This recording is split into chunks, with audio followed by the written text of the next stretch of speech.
Yeah.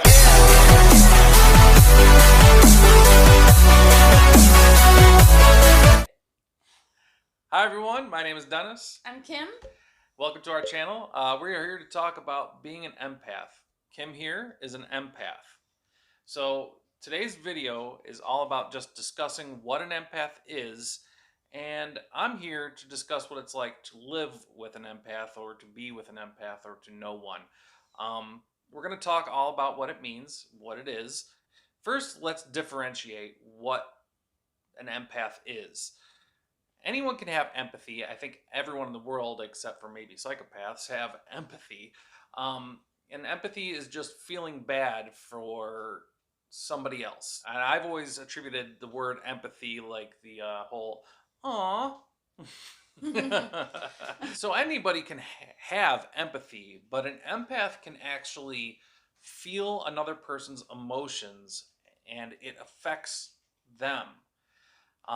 Kim here can meet somebody brand new, and that person, and she'll know exactly how that person is feeling.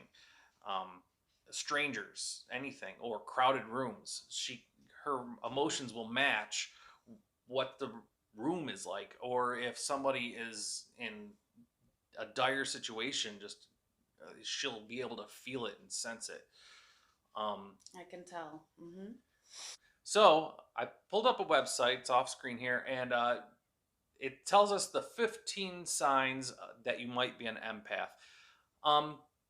We don't quite agree with all of them. Most of them are pretty on point, but we're going to go through them step by step and just talk about our experience, mostly yours, Kim, as being an empath, and then my experience of what I've noticed from living with an empath. So the first one says you have a lot of empathy, and that one's kind of a given. An empath, you take things a step further. You actually sense and feel emotions as if they're part of your own experience. In other words, someone else's pain and happiness becomes your pain and happiness. And Kim, I've seen you. I can feel it. Yeah.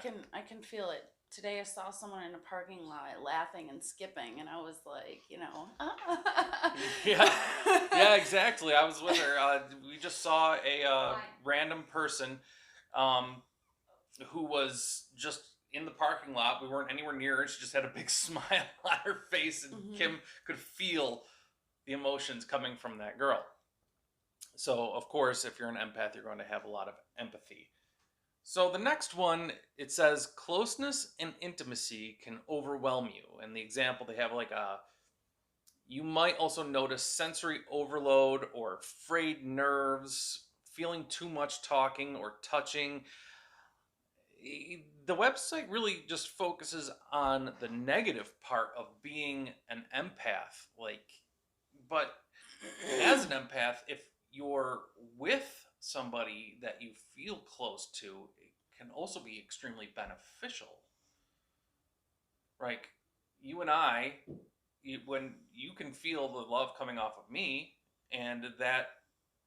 Yes, it does. It feels good to be close and intimate. It does, but not for like to spoon on the couch for a movie. Not that long.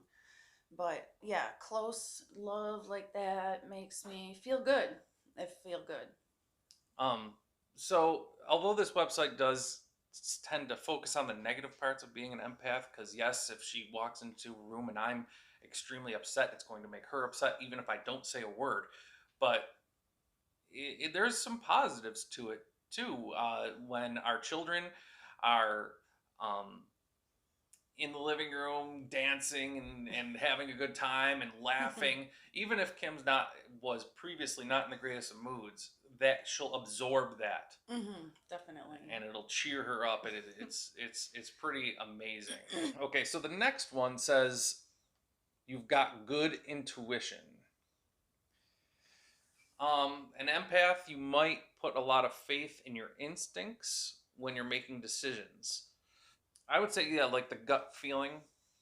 Like a gut feeling. Yes, I do. I have good intuition, usually about people I meet, if they're like fakers or like good or evil or really good.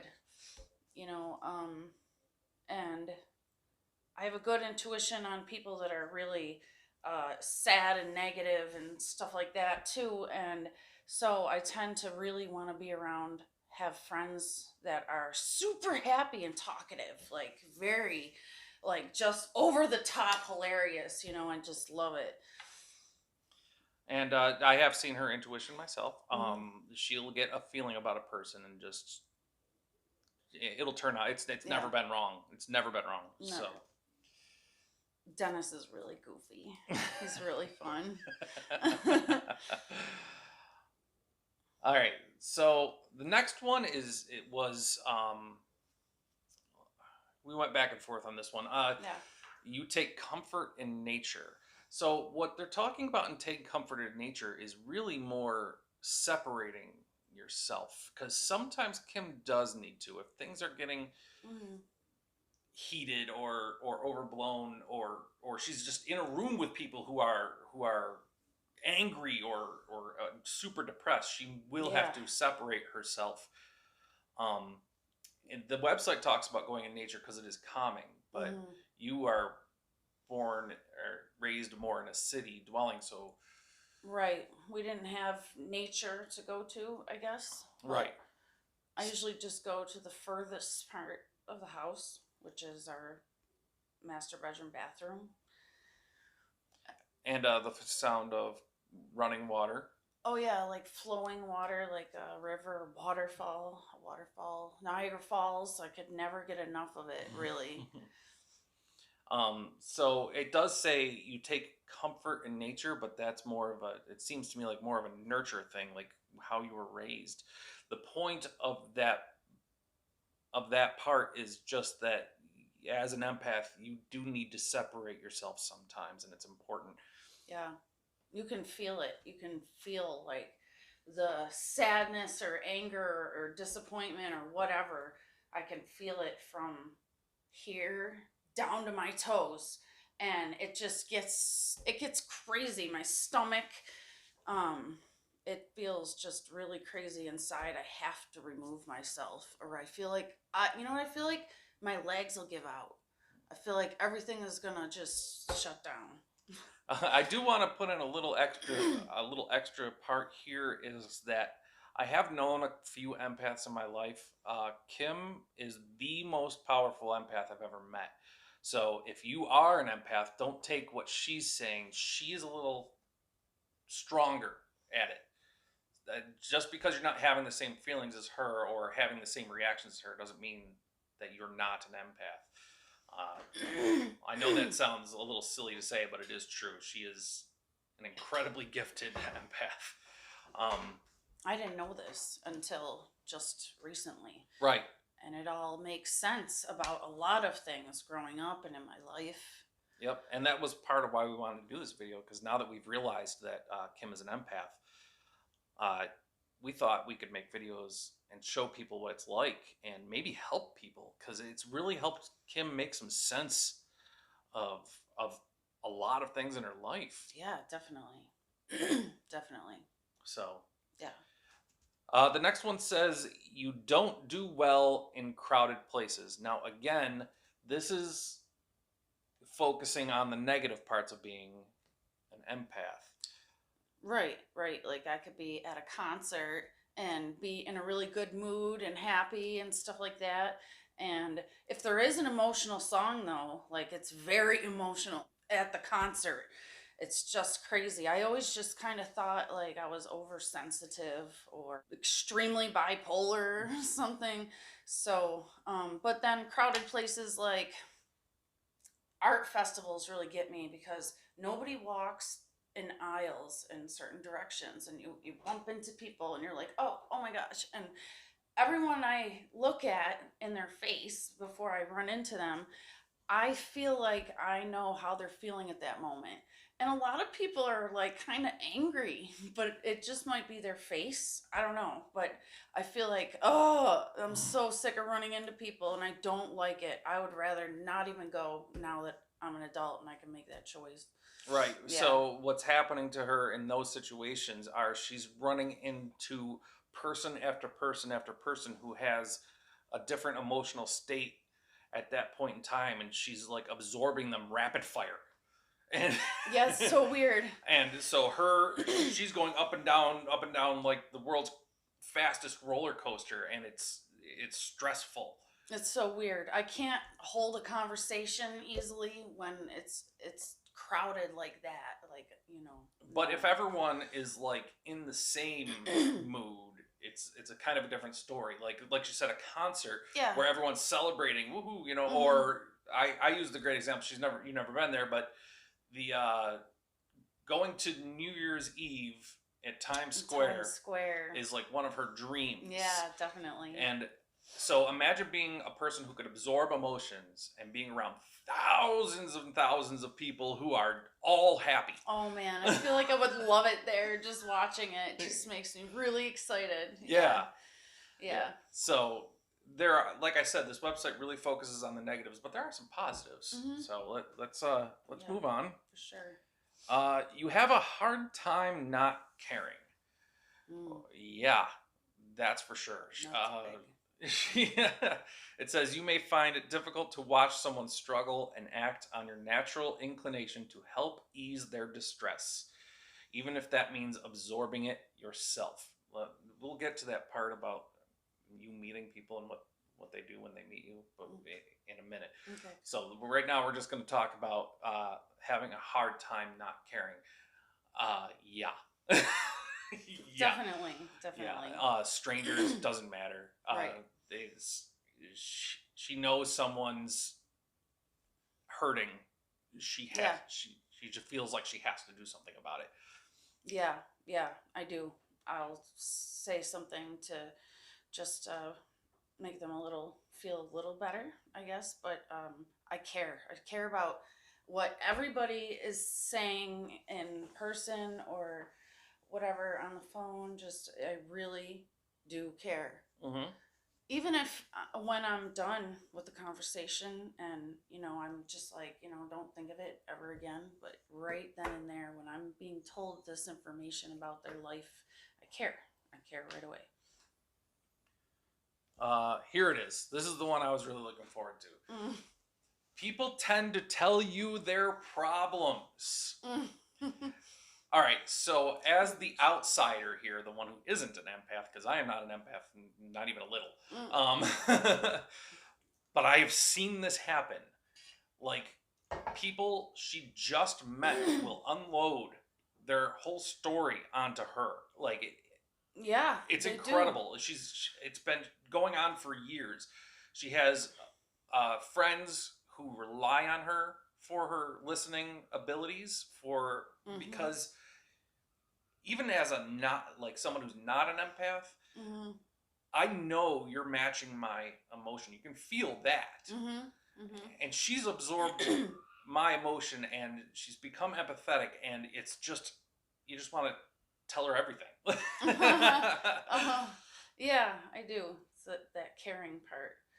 Yeah, so yeah, it's been my whole life. People have been telling me their problems or just their life story from very beginning till now, and it's happened forever. I mean, Yep. as a kid, it happened in an innocent way, but I always acted like I cared because I did, Hmm. and now just adults that I meet, most of them will tell me what's going on in their life. And it could be right away, right away. I've met people right away who just do it. And then come on in, sit down. You know? Yeah, yeah, yeah. I've seen it. It's fascinating, and she does it to me. To be honest with you, it's just there's something about it. Like you feel that she has just absorbed your feelings, Mm, and it's an incredible thing, and it's really yeah. nice for somebody. But poor Kim Yeah. here has to listen to everybody's problems. Oh, I like it though. I don't know. I like to have empathy. I really, really do. Yeah. The next one says high sensitivity to sounds, smells, or sensations. Uh, Fragrances and odors affect you more strongly. That one's hard to determine because I don't know how the website determined that. Right. Like, how would you know? How would you know if one person has a higher sensitivity to smell than another one? Right. Like, Um, I know that she does tend to smell everything. I take note of sounds, smells, and sensations. I definitely smell everything that's brand new. Uh, I don't know why. I feel like I know if it came from an extremely clean place or like, some kind of like really sad factory. I don't know. I do, and I always relate sounds, smells, or sensations to something in my past too. And it's every time, every time, all the time. It's but like a concert or whatever, I would be all right. I would definitely just feel the mood of the song. Right. Hmm. Or the crowd. Right. Hmm. Yeah. You need time to recharge. Okay, this one. Mm. Let me just say about that last one up Oh, there. yeah. Uh, it would be great being at concerts and stuff when I was younger, and I would go in the mosh pit and get like a little, oh, I did it, a couple minutes or whatever, and but the smell of it just smelled like fighting men.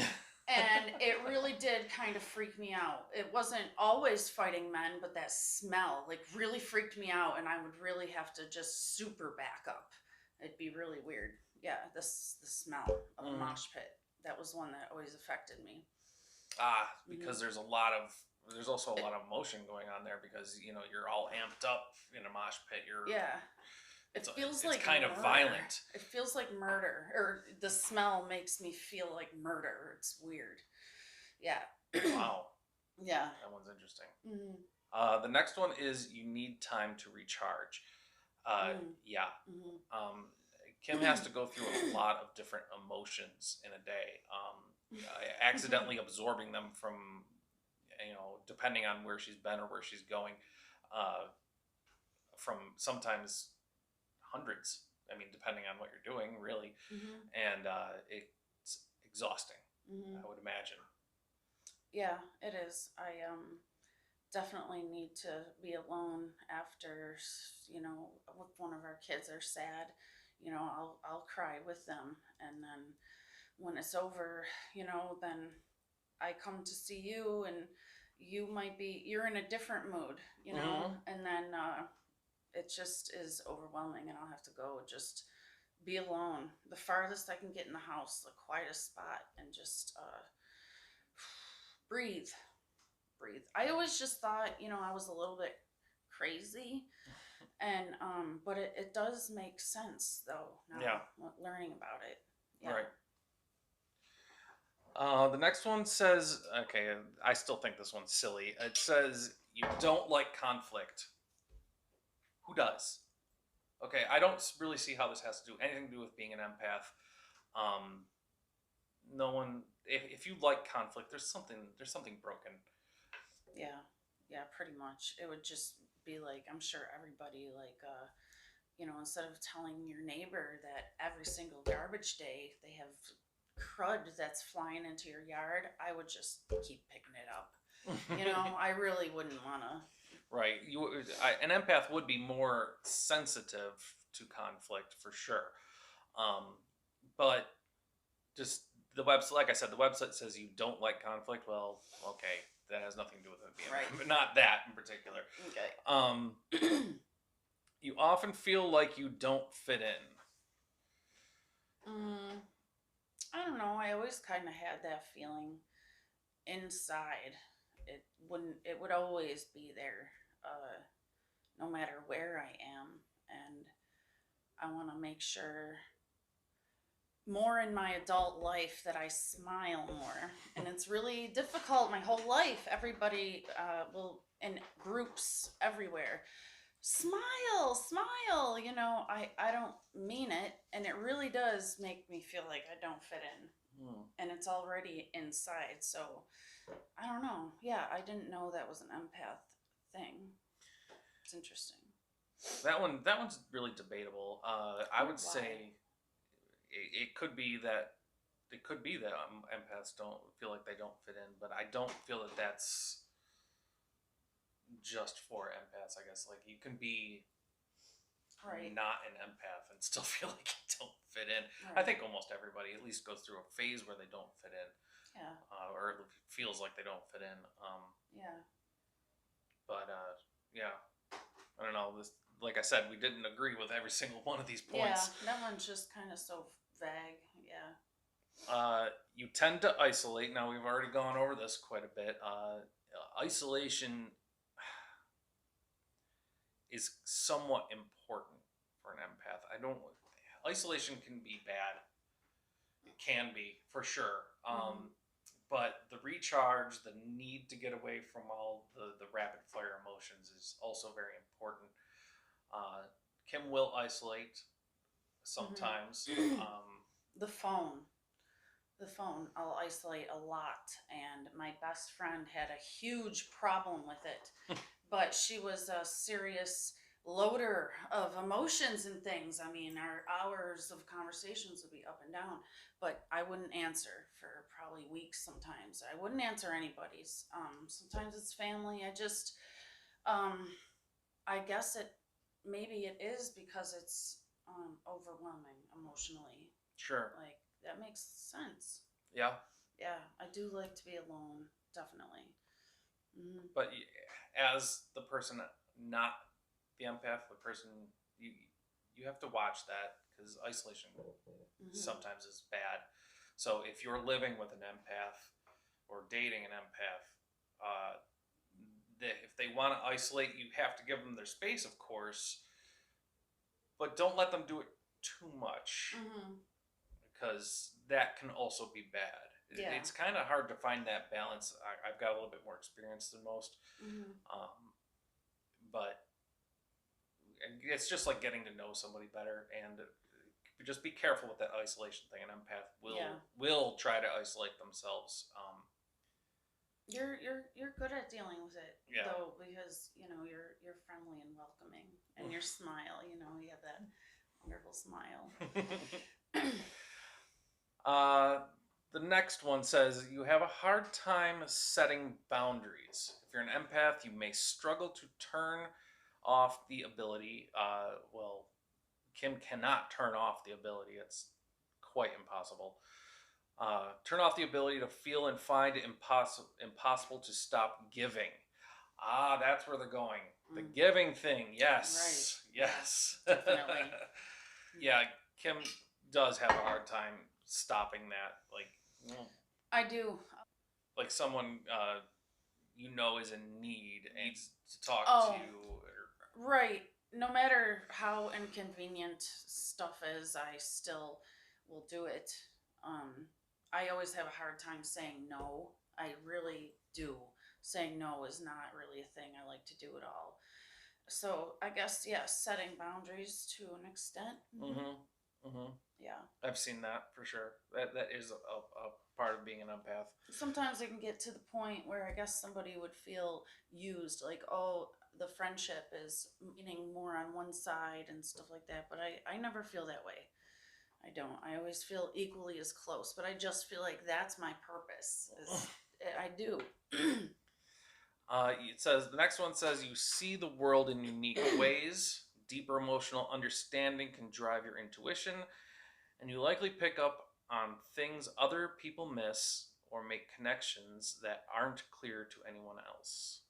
When you get into a group of people, Mhm. Kim knows who to gravitate towards.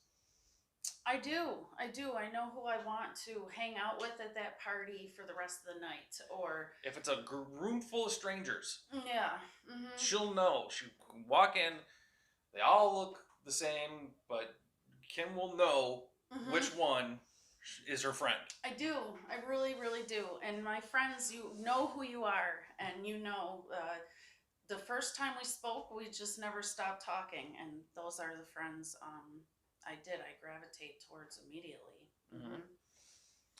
So yeah, she does see the world in unique ways, I suppose. Yeah, sure. So that could be a sign. You sometimes find it tough to cope with sensory and emotional overload. I think we've already kind of gone over that, the overload thing. Mhm. Yeah. Yeah, like and sensory and emotional. Like Mhm. they're kind of already restating things they've already said. Right. Yeah, she gets into a situation where people are getting violent. It smells like death to her. Right. Emotional overload where she's getting rapid fire hit by Mhm. different emotions, and that will overload her for sure, Mhm. for sure. Yeah, So I don't definitely. even know why that's another point. And that Yeah. was the last one. I think this website was just trying to get to a nice number of 15. Yeah. Well, Just sometimes I feel like I'm going crazy. I feel like, oh my gosh, I am on the verge of breakdown because I can feel it in my whole body. Like my heart's breaking, my stomach's upset, like my mhm. throat's in a knot. I feel it everywhere. And but yeah, it is hard to cope because when you feel like you're going crazy, you feel like there's nothing you can do because you're going crazy. So, So that does conclude what an empath is. What we want to do with this channel is we're gonna do a lot more things with her to show you what empaths can and cannot do. it's gonna be fun. Yeah. If you see this video, please, if you feel you're an empath, go ahead and leave a comment. Yeah, Yeah. Let's talk. Yeah. yeah. hmm We're really down to talk about this. If you're confused, if you have questions, hmm uh, we'll have our social media stuff in the description down below, and yeah, we'll see where this takes us. Sounds good. So, hey, thanks for listening to us, and we really hope we can help you if you think you might be an empath or if you know somebody who is. We just really want to help you out. All right. So until next time, please subscribe, leave a like, all that YouTube stuff. All right. Thanks, everybody. Bye.